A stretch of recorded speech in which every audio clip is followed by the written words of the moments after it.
S'il a la parole pour envoyer.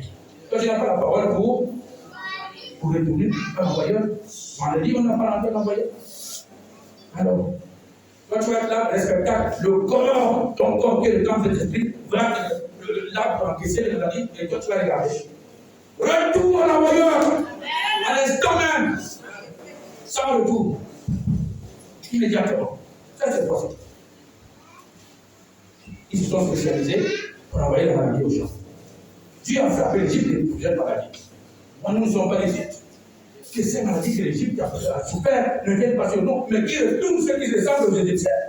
Parce qu'ils ne veulent pas se convertir. Ils se moquent de Dieu. Il est le rémunérateur de tous ceux qui le cherchent. Et Dieu aussi paye le salaire aux méchants.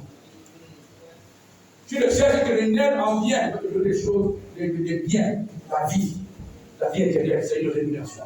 La vie de l'abondance, c'est une rémunération. La santé parfaite, c'est une rémunération. La longévité, la beauté même, c'est une rémunération que Dieu t'a donnée. C'est une grâce. La grâce, c'est une rémunération. L'apôtre Paul peut dire à Dieu, ta grâce me suffit. Ta grâce me suffit.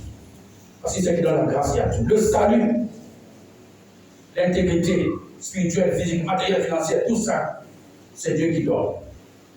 1 Pierre 2, verset 24. 1 Pierre 2, verset 24.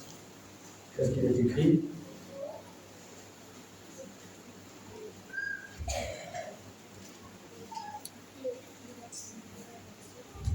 Il est écrit, lui qui a apporté lui-même nos péchés en son corps sur le bois, afin que mort au péché, nous vivions pour la justice. Lui par lequel nous sommes guéris. Dieu donne la guérison. Alléluia. Il nous a donné déjà la guérison. Par cette là-dessus, nous avons été guéris. Et il ajoute, en Exode 23, 25, comme c'est le verset que moi j'aime bien, il dit, vous me servirez. Vous serez mes doulos. Vous me servirez comme de bons doulos. Et il bénira votre pain. Même la nourriture que tu manges. Dieu bénira ton pain, ta nourriture. Parce que tu le sers. Parce que tu le sers. Dieu. C'est pourquoi quand tu pries à manger, la nourriture qui est à table, là, ne te précipite pas de prendre le gros morceau. Ne te précipite pas de mettre la main à la table. Toi, enfant, attention, petit garçon. Sur la table des parents, on ne peut pas le presser de mettre la main dans la marmite. Vous servirez l'Éternel, votre Dieu, et il bénira votre pain, il bénira vos eaux, les eaux à boire. Moi, j'ai pris même pour les eaux, quand je me lave, j'ai dit, toi, les eaux là, retire-moi pour vous. Moi, j'ai pris. Le fait que ce verset-là me suffit.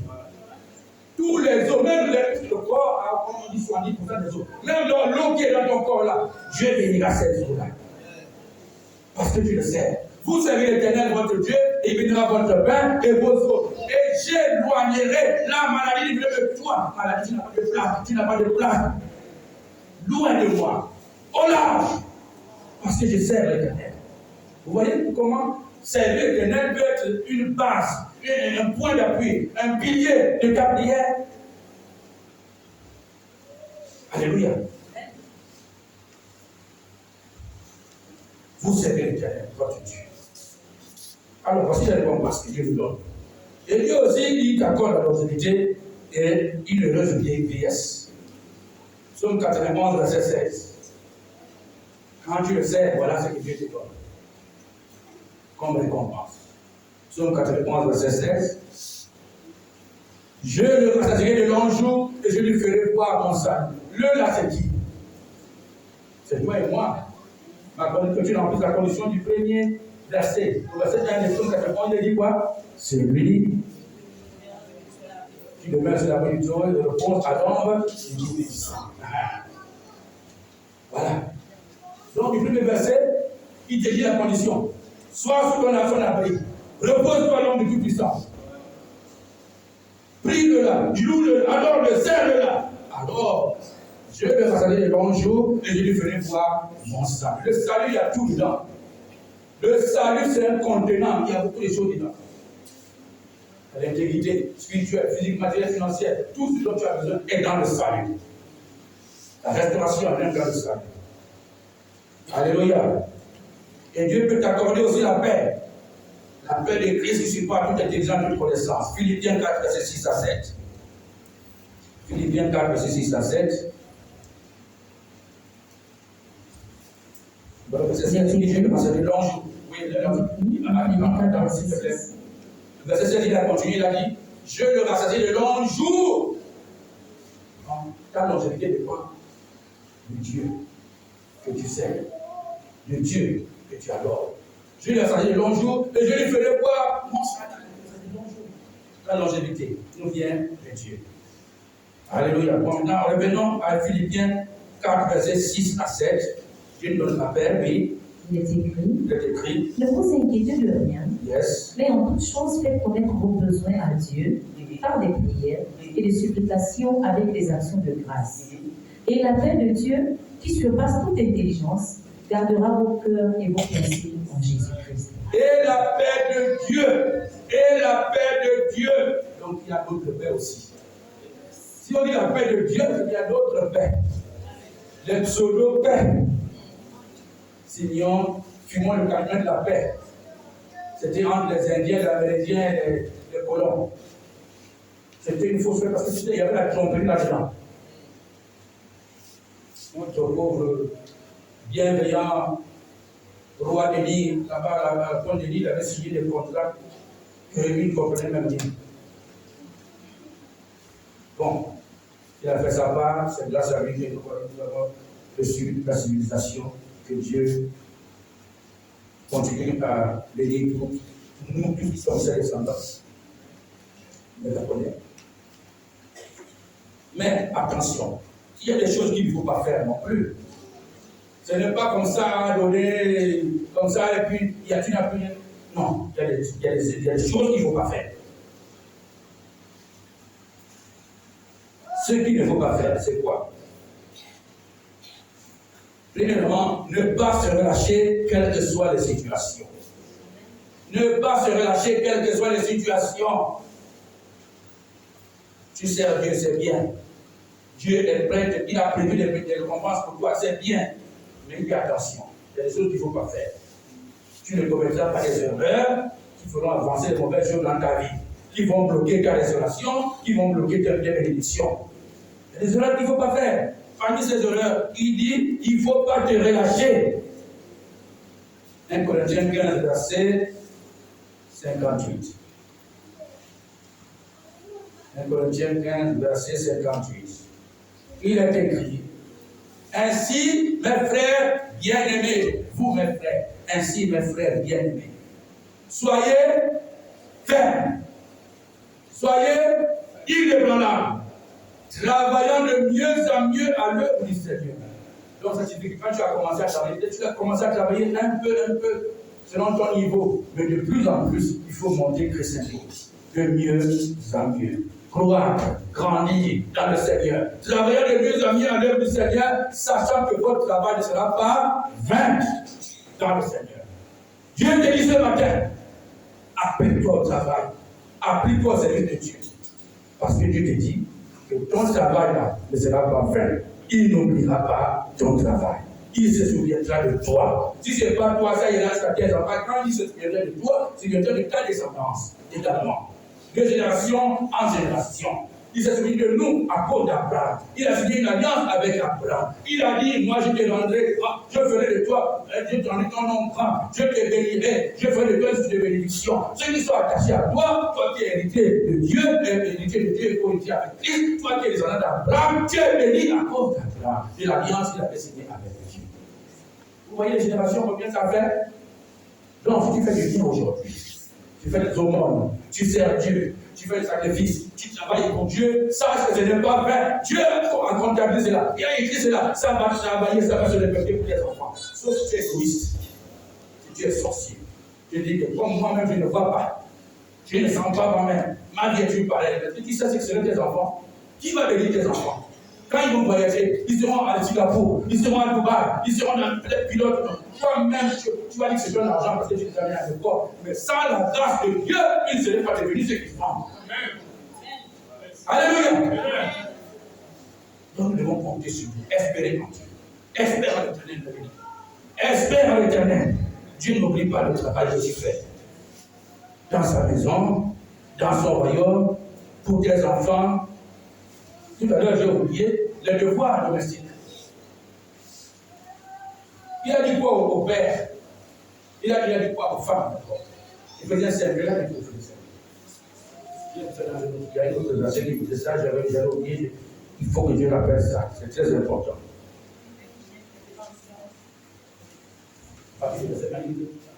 Il est écrit dans le livre d'Éphésiens, chapitre 5, à partir du verset 1. Devenez donc les imitateurs de Dieu comme des enfants bien-aimés. C'est pas une femme, Marie, c'est ça. C'est pas ça. Verset 22. Femmes, soyez soumises à vos maris comme au Seigneur. Qu'est-ce qu'il a dit? Femmes, soyez soumises à vos maris comme au Seigneur. Ce n'est pas une soumission qui n'est pas contraire à ça. C'est que comme pour le Seigneur. Comme pour le Seigneur.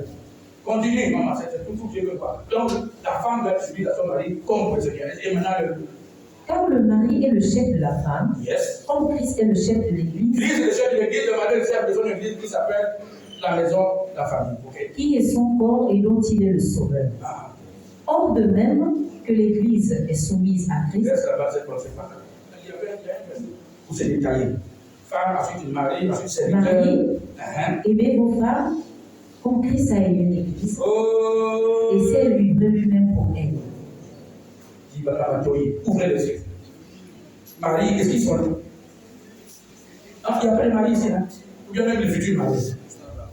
Ouvrez les oreilles. Qu'est-ce qu'il dit? Marie, aimez vos femmes. Aimez vos femmes. Comme Christ a aimé l'Église. Comme Christ a aimé l'Église. Et s'est livré lui-même pour elle. Et s'est livré lui-même pour elle. Se livrer pour elle. Se livrer pour elle. Est-ce que tu peux se livrer pour elle? Est-ce que tu peux? Est-ce que tu peux te livrer pour elle? Est-ce que tu peux l'aimer comme Christ a aimé l'Église? Bêtises, beaucoup de bêtises. Est-ce que Christ doit se rejeter? Christ a-t-il rejeté l'Église? Nous sommes là pour comme Christ, comme le Seigneur, comme Christ. Je vous dis là, c'est ça, Dieu nous parle de ça. Comme. Maintenant, il dit quoi comme? Enfant ou serviteur.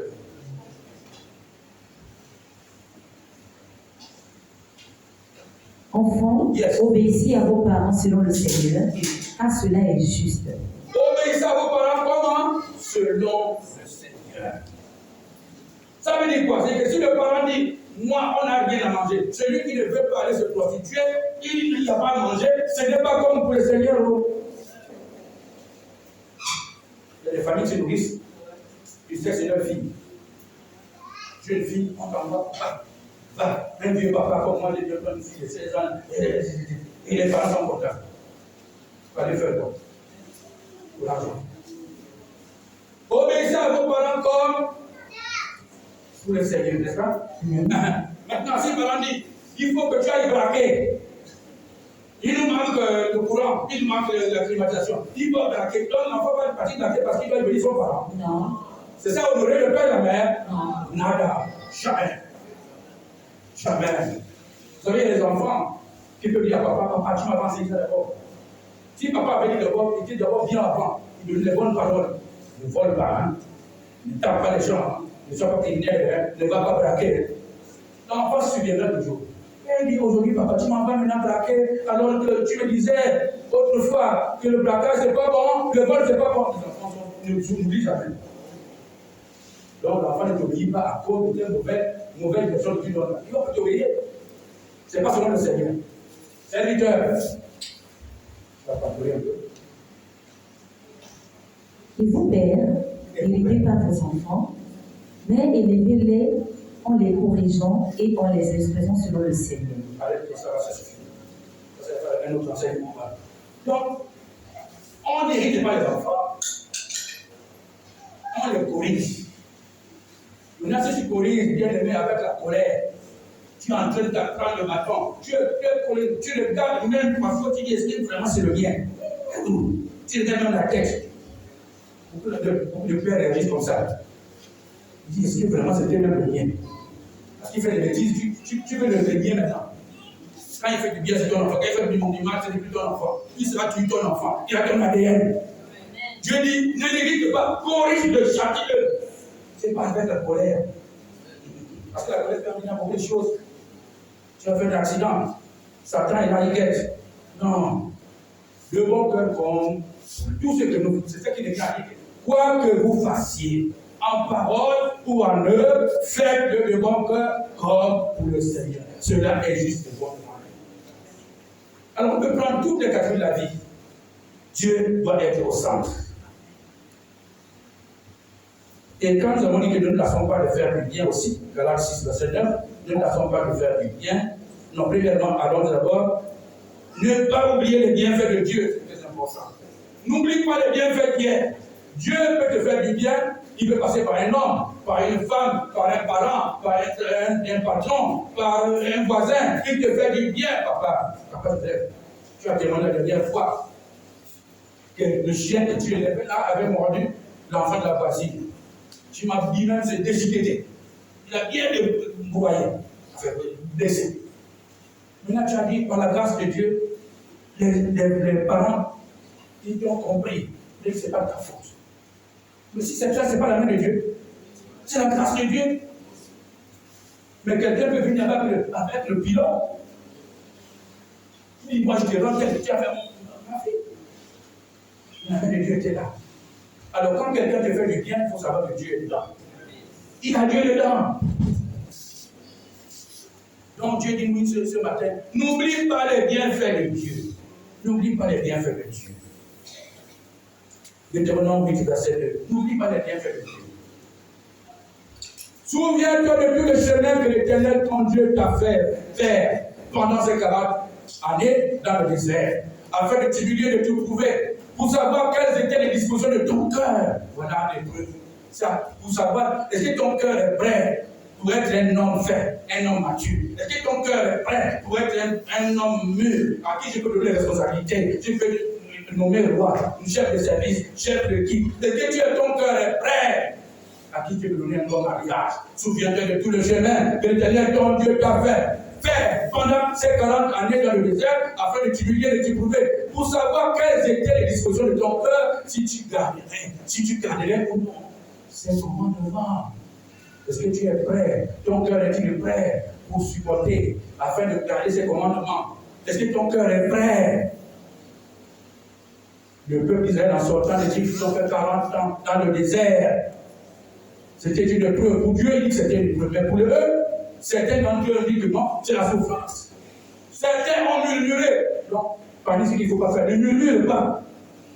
Ne murmure pas. Ne murmure pas. Ne renie pas ton Dieu. Il veut te prouver. Ça, c'est pour te faire, te fortifier, te rendre garçon, rendre femme. C'est le preuve de Dieu. La tentation vient de Satan. Alléluia. 40 années, bien aimés, dans le désert, c'est la souffrance. Il y a eu la faim.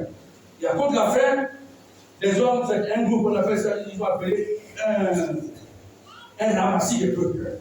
Un ramassis, c'est un groupe. Ils sont rebellés. Parce que quand quelqu'un s'est rebellé, il commence à agiter. Il ne veut jamais aller seul. Il va attirer beaucoup de gens. Et ça, il faut un groupe. Sortons. Sortons de l'église là. Sortons. Je n'aime pas la tête de monsieur. Sortons. Celui qui reste. Moi, j'ai vu des locataires. Un jour, j'ai surpris leur réunion. C'est un qui voulait partir, qui était d'abord un mauvais locataire. Il était là longtemps. Mais il veut partir, il commence à dire, je vous dis, il faut partir haut. Il faut partir haut. Moi, je m'appelle déjà haut. Celui qui reste haut. Mais tu es venu, tu as signé ton contrat, tu es seul avec le Seigneur. Maintenant, tu appelles le canon. Tu peux habiter dans la même maison. Papa, voilà, c'est comme ils vont. Il était fort, il commence à parler. Mazuna, pas seul. Va-t'en, si tu veux partir, pas seul. Oh! Tu dis la gauche, tu dis la droite, tu dis la gauche, tu dis la droite, même les enfants, tu dis allons-y. On va où? Souviens-toi de tout le chemin que l'Éternel t'a fait faire pendant 40 années. 40 années, c'était pour eux. Mais tu vois, ça fait 11 mois et demi. 11 mois et demi, peut-être depuis janvier 2024. Nous sommes dans décembre 2024. Dieu t'a appelé la restauration. Tu dis que tu ne vois rien parce que tu ne veux pas la tes yeux. Ce que Dieu a fait pour toi. Ce que Dieu a fait pour toi, tu veux voir ça. Tu ne vois pas, tu ne sens pas. Au contraire, tu t'es enfoncé. L'argent que tu avais est fini. C'est ici que c'est fini. Tu dis que tu as fini ça ici. Pour aider l'église. Là, moi, on peut parler. On s'assoit. On plaide ensemble. Mais si tu as gaspillé ailleurs, ça, c'est pas l'église. Oh. Est-ce que vous m'écoutez? Tu gaspilles ailleurs. C'est l'église qui va endosser ta responsabilité. Tu as gardé les habits pendant un mois. Ça pourrit. On t'a chassé. C'est l'église qui va endosser cette responsabilité. Et Dieu est capable de faire des choses impossibles. Alléluia. Dieu t'éprouve afin de t'humilier, pour savoir quelles étaient tes dispositions de cœur. Si tu pouvais garder les commandements, pas. C'est pourquoi ta promotion n'est pas encore arrivée. C'est pourquoi tu n'es pas encore chef de département. À l'église, on te prépare. On veut que tu sois grand. On te prépare. Bientôt tu vas prêcher. Oh, lève la main. Bientôt tu vas prêcher. Bientôt tu vas venir prêcher. Oh, ils sont là nombreux. Ils vont bientôt prêcher. Ils vont bientôt prier. Prier pour les malades. Ils vont chasser alors. Ils vont chasser les démons. Et la gloire sera à notre Dieu. Alléluia. Dieu fait une chose bonne en son temps. Garde ton cœur. Dieu t'aime. Il n'oubliera jamais le service que tu fais pour tous les saints. Notre Rédempteur est vivant. Il aura le dernier mot. Alléluia.